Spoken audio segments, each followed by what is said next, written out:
Today we're going to test out a very aggressive looking 12 gauge shotgun slug made by no other than Tim Hamilton, the Ballistic Machinist. Hello everyone, this is Jeff of Tau Fledermaus. First I want to introduce you to today's sponsor, America Online 3.0. With America Online you will be able to, as the cool kids say, surf the interwebs. You'll be able to do amazing things like post things in chat rooms, online banking, do online shopping at Sears instead of driving all the way down there, and imagine downloading your favorite song in less than 10 minutes. That's lightning fast, ladies and gentlemen. And you will also get full Y2K protection. That's worth it right there, folks. Sign up today, mention you heard this from Tau Fledermaus, and get 50 free hours. That's like 3 months of heavy internet use. I'm sorry, sometimes I just can't help myself. Today we're going to be testing out this prototype from Tim Hamilton. It is the only one in existence, believe it or not. It is made out of brass, very tough material, with very sharp edges and a very aggressive look. It's definitely not a very heavy slug, weighing in at 19.5 grams, or about 0.69 ounces, or about 300 grains.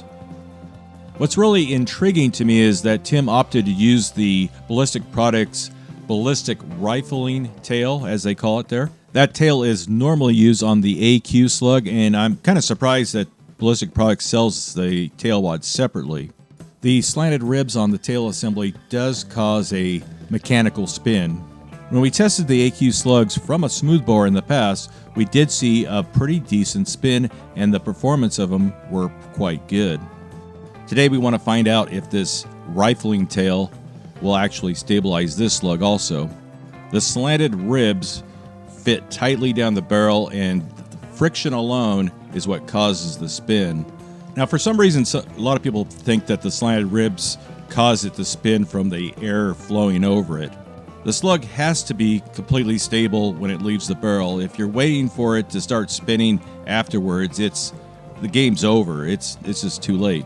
Now this is what the test shell looks like. I made no effort to try to keep the tip below the roll crimp, and if I really wanted to do that, I could have eliminated the cork wad or used a short gas seal. Now since this slug is below 1 ounce, I used a fast burning powder called E3, 20 grains of that, and it should drive this test slug to at least 1,600 feet per second. Welcome back to Tau Fledermaus. Tau Fledermaus. Next up on Tau Fledermaus is the protruding Pyramid of Righteousness made by Tim Hamilton. We're going to fire it through a smoothbore. Yeah, we just want to see. He sent us one of these, just one, and it didn't quite fit in the shell properly. But we want to see. I think he wanted to see if they'll spin from a smoothbore using that special. And I'll tell you, that thing is sharp. It's very sharp. It's a sharp little point. Okay. Will it be accurate? I'll be even more amazed. Yeah. You can hit some pineapple. It's not a very heavy slug. It's under an ounce. All right. Just so you know, just what you're getting into. Should be light recoil. Okay, I'm ready when you are. Here we go. On the aubergine. Oh my. Wow. My. Something. Oh my. Wow. It's a little hard to believe that this was shot out of a smoothbore shotgun.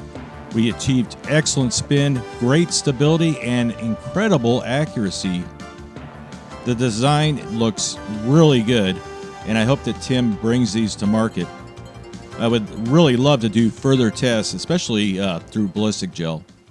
We hit the center of the Hawaiian cabbage, blew it apart, and then we found this. We dug this out. Jeff found this in the vest, in between the layers. The point is still razor sharp, so it didn't do anything to the point. However, look at that. It's got a little certified gangster lean right there. It actually... Well, to me, it looked like when it impacted, it hit nose first, so it might have yawed and then slapped sideways. Ooh. You know what I mean? So what you're saying is it slaps. Actually, let me put it down here so I don't have to hold it and you don't have to focus, but look at the how it bent that little brass. Yeah, it could have yawed in the pineapple and slapped the vest sideways. Oh yeah. I don't think the pineapple slowed it down very much. You said that this core used to be plugged into that, right? Yeah. So yeah, it definitely, I think it hit. It's interesting because those ribs do cause rotation, kind of like a Foster slug. Only, I think, better in this case. It's like I think it's one of the first slugs. That wad came from a slug called the AQ slug, and it was one of the very first slugs that had a plastic attached tail like that. And then they ribbed it like that, so it actually does rotate pretty well. Yeah, seemed to work. Yeah. I don't know where he got those from, Ballistic Products or something, but and why he wanted to use that wad instead of something else, you know.